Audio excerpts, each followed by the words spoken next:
My name is Rachel Mercer, and I'm 32 years old. Have you ever been made to feel like a guest at your own family reunion? Tolerated, not welcomed. 3 weeks ago, at my father-in-law's 35th business anniversary gala, my husband's family seated me at a folding table near the catering entrance. Not because there wasn't room, there were 11 empty chairs at the family table. They did it because I'm a social worker, and apparently that embarrasses them. But what happened 2 hours later? When my husband walked to that podium and said 4 words into the microphone. 4 words none of them saw coming, changed everything. The look on my father-in-law's face. The sound of my mother-in-law's champagne flute hitting the marble floor. I'll never forget it as long as I live. If you're watching this, please subscribe and tell me where you're watching from. I'd love to know if you've ever been dismissed by someone who was supposed to love you.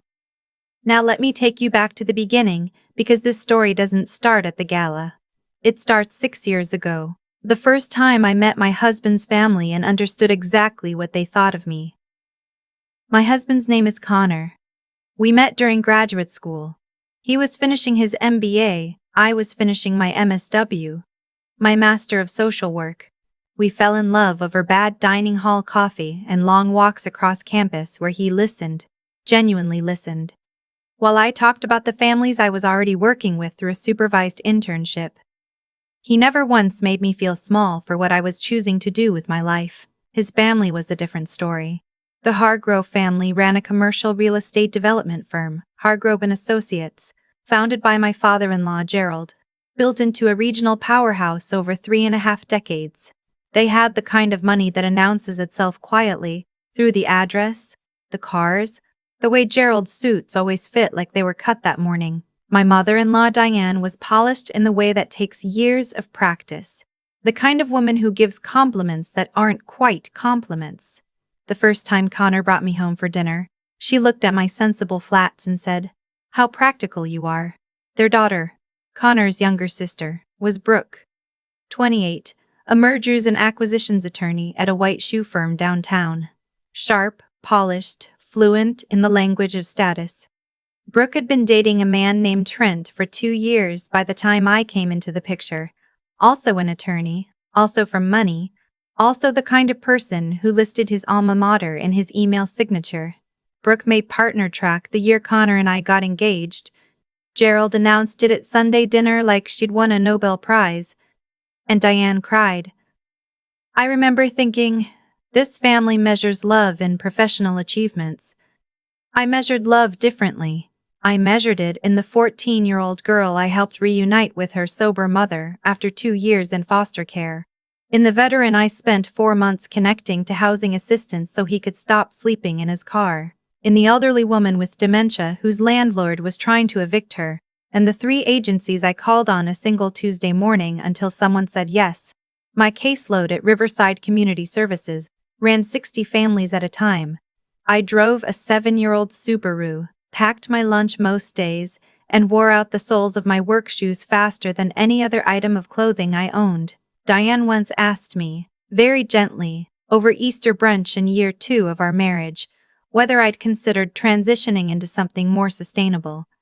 I asked what she meant. She tilted her head and said, "Something with more of a future, sweetheart. Connor has such a demanding career. It might be easier if you had something more flexible." She meant lucrative. She meant something she could mention to her friends without the small pause that came before explaining what a social worker actually does. Connor squeezed my hand under the table. He always squeezed my hand under the table.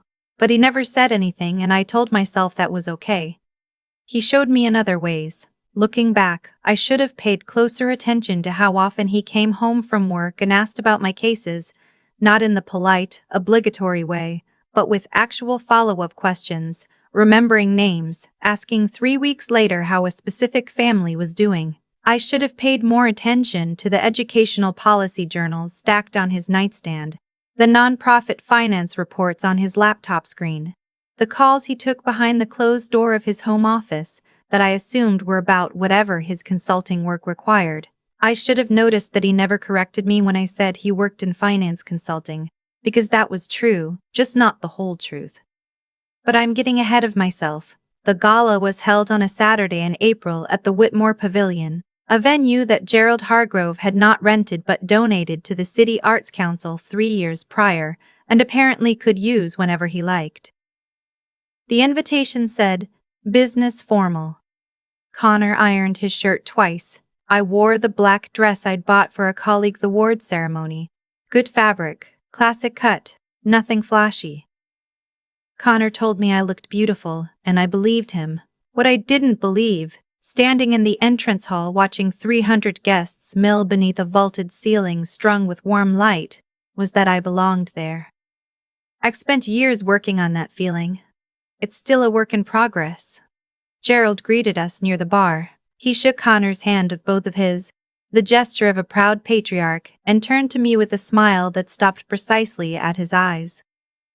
"Rachel, glad you could make it." Then he turned immediately back to Connor. "There's someone I need you to meet, development director from the Easton Group. Come." And Connor was pulled away with a backward look at me, apologetic, helpless, and I stood alone at the edge of the room in my good dress, feeling exactly like what this family believed I was. An afterthought. Diane appeared at my elbow within 60 seconds, which told me she'd been watching. "Rachel, you look lovely," so understated. There it was. "We've put you and Connor at table 7, just until the program starts, of course. I know it's not the family table, but we needed that space for Gerald's business partners and Trent's family. And you understand how these things work, I'm sure." I understood exactly how these things worked. "Where's Connor sitting?" I asked. "Oh, Connor's at the family table, naturally. He'll be presenting with Gerald tonight. It's a family firm, you know how it is." She was already turning away. "The servers at table 7 are wonderful. You'll have a lovely evening." Table 7 was near the back, beside a set of French doors that let in a draft every time the catering staff moved through them. The tablecloth was white. Standard issue, not the ivory damask on the family table across the room. I counted, there were 4 genuine empty seats at the Hargrove family table. They had simply chosen not to put me in one. I sat down. A woman beside me introduced herself as the wife of one of Gerald's former contractors. Across from us, 2 case managers from a non-profit Gerald's firm had donated to sat in their clearance rack best, clearly also aware they were at the Overflow table. We exchanged the particular smile of people who recognize each other's situation. From across the room, I could see Brooke holding court at the family table in a champagne-colored dress that probably cost more than my monthly student loan payment. Trent sat beside her, hand on the back of her chair, exuding the quiet confidence of a man who has never once doubted his place at any table. Connor was there too, and every few minutes he glanced across the room at me with an expression I couldn't quite read. His phone was spaced up beside his salad plate, and twice I watched him look at it with the particular stillness of someone waiting for something. I texted him, "Are you okay?" He wrote back, "Are you okay?" I wrote, "Define okay." He sent back a single period. "Then I need you to trust me tonight." I didn't know what that meant. I put my phone in my purse and tried to eat my salad. Gerald's anniversary program began at 7:30. A slideshow, a video tribute from business partners, a standing ovation from 300 people who owed him favors or wanted to. Then Gerald took the podium, and the room hushed the way rooms do when power commands it. He was a good speaker. I'll give him that. Warm when he wanted to be, commanding when that served him better. He thanked his staff, his partners, his mentors. He thanked Diane, who dabbed her eyes on cue. He thanked Brooke, my daughter, who inherited her mother's intelligence and her grandfather's instinct, and who makes this family prouder every single day. Brooke stood and accepted the applause like she'd rehearsed it. He did not mention Connor's wife. He didn't say my name. He'd introduced me to exactly one person all evening, and that was the venue coordinator who needed to know where to send the parking validation. Then came the announcement. "Tonight," Gerald said, his voice carrying the weight of something prepared. "I am proud to share that the Hargrove Family Foundation has committed $3 million over the next 5 years to workforce development initiatives across this region." Applause. And I am even prouder to announce that my daughter Brooke will be stepping into the role of foundation director, bringing her expertise in corporate law and financial structuring to ensure every dollar makes maximum impact. The room erupted. I sat at table 7 and did the math I'd been doing for 2 years. $3 million designated for workforce development, which meant job training, which meant case management partnerships, which meant the exact ecosystem I worked in every day. I knew those programs. I'd referred clients to 3 of them in the past month alone. I understood what they needed, what they were missing, where the money got absorbed before it reached actual people. And the person who would now direct that funding had never, as far as I knew, spent a single day working inside one. The woman beside me leaned over. "Did you know about this?" "No," I said. And then, because I needed to say it out loud to someone, "My husband's family runs that foundation." She looked at me. She looked at table 7. She didn't say anything, because she didn't need to. Connor's phone lit up across the room. I watched him read something, and the expression that crossed his face lasted less than a second before he replaced it with neutral. But I'd been watching my husband's face for 6 years. That was the look he got when something had just confirmed what he already knew. I excused myself and walked toward the family table. I was done sitting in the draft. "I need to talk to you," I said quietly to Connor. He stood immediately. Gerald tracked my approach with the careful stillness of a man anticipating a complication. "Rachel." His voice was smooth, performative. "Are you enjoying the evening?" "Gerald," I said. And I was proud of how level my voice was. "I'd like to understand the foundation's selection process. The workforce development sector isn't straightforward. The organizations you'll be funding. I work alongside most of them. The families they serve are my families." Diane appeared from nowhere. The way she always did. "Rachel, sweetheart, this really isn't the moment." "When is the moment?" "Brooke has extensive experience structuring nonprofit governance," Gerald said, the warmth draining out of his voice by degrees. "The foundation needs legal expertise and financial discipline. Those are the priorities." "And field knowledge?" I asked. "Understanding what case managers actually need? Knowing which programs have waitlists because they're underfunded versus which ones have waitlists because they're poorly run?" Brooke looked up from her conversation with Trent. Her expression was pleasant in the surgical way of someone who has won and knows it. "Rachel, I appreciate your passion. I really do. But managing a $3 million foundation is a little different from, individual casework."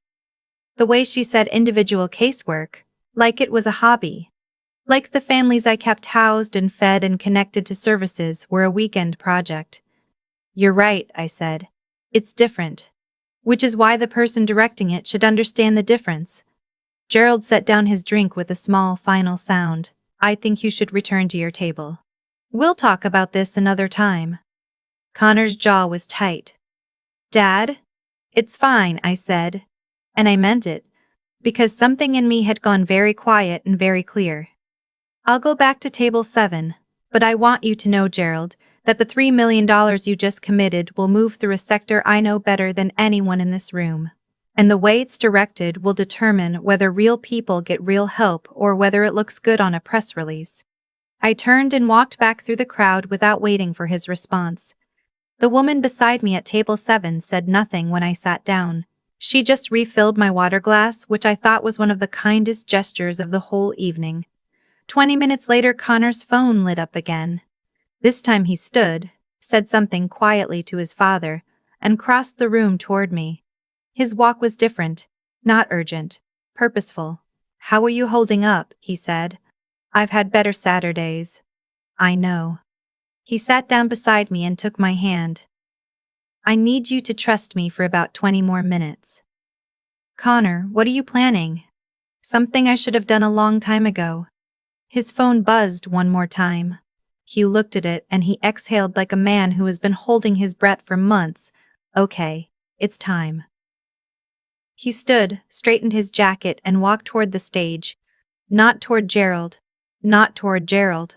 Not toward Diane or Brooke. Straight to the podium, with the kind of quiet confidence that parts a room before you even open your mouth. "Excuse me," he said into the microphone. His voice was calm. The room went uncertain, then still. Gerald's expression moved through surprise, then irritation, then something approaching concern. "I'll be brief. My name is Connor Mercer. I took my wife's last name when we married because I wanted to honor the only person in this room who has spent the last 6 years actually serving this community." Gerald rose halfway out of his chair. "Connor." "I'll be brief," Connor said again pleasantly. "My father just announced a $3 million commitment to workforce development. That's genuinely good news. I want to make sure the room understands what workforce development actually means, because I've spent the last 4 years making sure I understood it." He pulled out his phone and connected it to the room's display screen. A slide appeared, a logo I'd seen on his laptop 100 times, never registering what it meant. Bridgepath. The font was clean, civic, recognizable if you worked in the social services sector. I'd seen it on grant announcements, on partnership letters that came through our agency's email. Bridgepath was founded 4 years ago to provide technology infrastructure and funding coordination for workforce development nonprofits in underserved communities, Connor said. "We currently support 63 organizations across 11 states. Last year, we helped connect 42,000 individuals to employment services." He paused. "We are also, as of 14 months ago, the primary infrastructure partner for 3 of the organizations my father's foundation just announced funding for." The room did not erupt. It went very, very quiet. "Which is worse. My wife has referred clients to 2 of those organizations this month," Connor continued. "She knows their case managers by name. She knows which programs have the funding gaps that actually prevent people from getting help. She has a master's degree in social work, 8 years of direct service experience, and a level of sector knowledge that no amount of corporate law background can replicate." Gerald's face had moved past irritation into something I didn't have a word for. "This is not the appropriate, Dad." Connor's voice was still calm, still pleasant. "You've introduced Rachel to 3 people tonight, and one of them was a parking attendant. You put her at table 7 in a draft. On your anniversary, at a gala celebrating a family business she has never once asked anything from." He looked around the room. "I'm not angry. I'm just making sure everyone here has accurate information about what this foundation is funding and who understands it best." A man in the back stood up slowly. I recognized him from the nonprofit sector, the director of one of the larger workforce agencies in the city. "Is this the same Rachel Mercer from Riverside Community Services?" Connor smiled. "It is. She fought for 3 months to get our transitional housing program and emergency variants last year. Saved 11 placements." He sat back down. "Just wanted that in the record." The case manager from across table 7 raised her hand like she was in a meeting. "Her clients have the highest stable housing retention rate of any referring social worker we track." She looked at me. "We've been meaning to tell you that." Diane gripped the edge of the family table. "This is completely inappropriate. You're hijacking your father's celebration." "I'm clarifying a business decision at a business event," Connor said, "which, actually, brings me to the other thing." He looked at Gerald directly. "Bridgepath has been in discussion with the Hargrove Foundation for 4 months about a coordination partnership. Those conversations have been going well. I've been conducting them under my professional capacity, which I've kept separate from family dynamics, because I wanted the decision made on the merits." He paused. "Tonight's announcement changes the calculus. Bridgepath's partnership agreements require that foundation leadership have demonstrated sector expertise. That's in the contract Gerald's attorney reviewed last month. I have the relevant section pulled up if anyone would like to see it." Brooke stood up so fast her chair scraped back. You can't condition a partnership on personnel decisions." "Section 4.2, Connor said, reading from his phone. "Partner organization leadership must include at minimum 1 individual with direct program delivery experience in the relevant service sector, defined as a minimum of 3 years of frontline or clinical work." He looked up. "Brooke, how many years of frontline social services work do you have?" The silence was the answer. Gerald's attorney, a man I'd seen at 3 family dinners and never learned the name of, leaned over and said something quietly in Gerald's ear. Gerald's expression collapsed inward in the way of someone who has just been told the bill is larger than they thought. "You structured this," Gerald said to Connor. His voice was low and strange. "You planned this entire thing." "I planned to have a business conversation at an appropriate time," Connor said. "You moved the timeline by making a public announcement without consulting your partnership agreements. That part wasn't my decision." He set down his phone. "Dad, I have spent 4 years building something specifically designed to support the work Rachel does every day. Because I watched her come home exhausted and underfunded and still more committed to her families than anyone in this room is to anything. And I decided the best thing I could do was build infrastructure that made that work possible at scale." Trent leaned over to Brooke and said something. She shook her head once, sharply. "The Bridge Path Partnership represents about $800,000 in coordinated funding capacity for this region," Connor continued, now addressing the room with the ease of someone who has given this speech before. "Just never here. I'd like that partnership to move forward. I'd also like the foundation to have leadership that actually understands how these dollars will reach people. Those two things aren't mutually exclusive." He paused. "Rachel would be an extraordinary foundation director. That's not my husband bias talking. That's 4 years of watching her do this work and building a company partly to support it. I don't cry easily. It's a professional hazard. You learn to hold things. But sitting at table 7 in the draft from the French doors, I felt something come loose in my chest that had been held tight for 6 years of holiday dinners. And how practical you are, and table 7. The director from the back of the room spoke again. "I'd like to formally second whatever Connor is proposing. I've worked alongside Rachel Mercer for 4 years. She's exactly what that foundation needs." 4 other hands went up around the room. Non-profit directors, program managers, a woman I recognized as the head of the county's social services coordination office. Diane's voice came out clipped and high. "This family's foundation decisions are not made by audience vote." "No," the nonprofit director said, "but partnership agreements are binding, and it sounds like you have one that needs to be honored." Gerald's attorney was on his phone. Gerald himself had not sat back down. He stood at his seat at the family table looking like a man reviewing the last 30 minutes for the decision that had brought him here. Brooke's phone rang. She looked at the screen and her face said something complicated. She declined the call. It rang again immediately. She answered it this time, stepping back from the table, her voice dropping to something no one else could hear. When she came back, her champagne-colored dress looked the same, but she looked different inside it. "The firm's pro bono coordinator saw the live stream," she said to Trent, quietly, but not quietly enough. "Apparently publicly dismissing an entire sector you're about to direct funding toward is a reputational issue." She picked up her champagne glass and put it back down without drinking. "They want a call Monday morning." Connor descended from the stage and walked back to table 7. He sat down across from me, and the purposeful look was gone, replaced by something I'd only seen in private. The look he had at 2 a.m., when a case I'd been working for months, finally resolved. Relief and steadiness at the same time. "You built a company," I said. "I built infrastructure," he said. "You built the actual thing. I just made it more possible." "How long?" "The idea.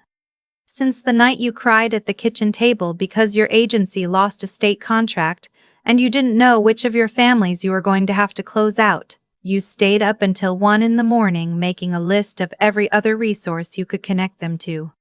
He shook his head. "I started making phone calls the next week.